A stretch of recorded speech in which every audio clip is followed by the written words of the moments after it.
Some people argue that Hindutva is Hinduness or Hindu way of life. But as I understand, in the present context, Hindutva is not Hinduness because it would imply the religious aspect of Hinduism. Rather, Hindutva is defined as a political ideology of some kind of, or you can say, identified with the Hindu right ideology. And it also defines who is a Hindu. And this idea is taken up from Savarkar's work on Hindutva, published in 1923, which clearly said Hindus are those whose fatherland as well as holy land is India or Hindustan. So it clearly implies that though the fatherland of Muslims and Christians is India, but it is not their holy land. That is why it sets the pitch for a kind of political battle between Hindus and Muslims and Christians. It is very important to look at the impact of globalization or liberalization on Indian economy and how it had affected the politics of Hindutva. Actually, it had affected Hindutva politics at two levels.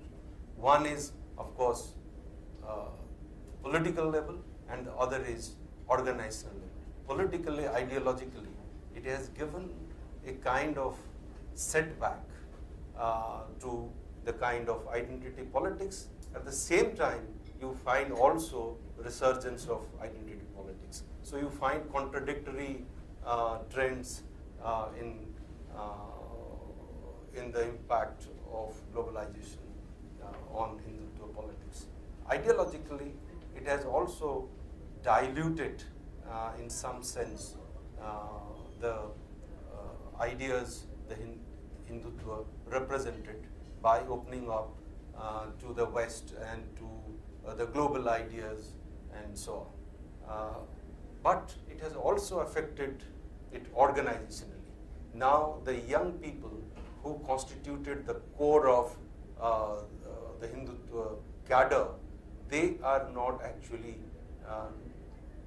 they are no more interested in attending the shakhas, which constituted the core of ideology building of Hindutva politics.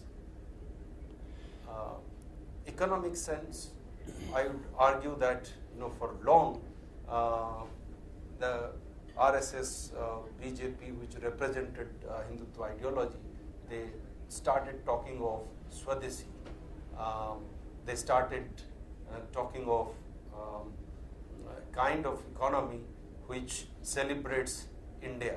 But the problem today is that India cannot think of its own products without thinking of integrating itself into the global economy.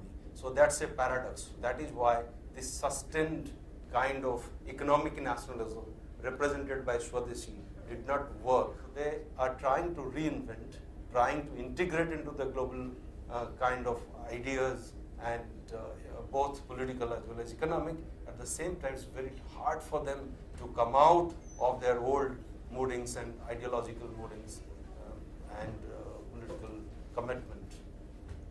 If you are too inward-looking in your approach, you can't alienate communities in India and talk of being a international or global power.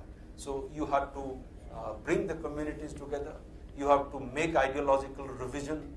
The old ideology has to go, and then you look for an ideology which is more eclectic, which is more accommodative, which respects the plural identities in India, at the same time build a great India.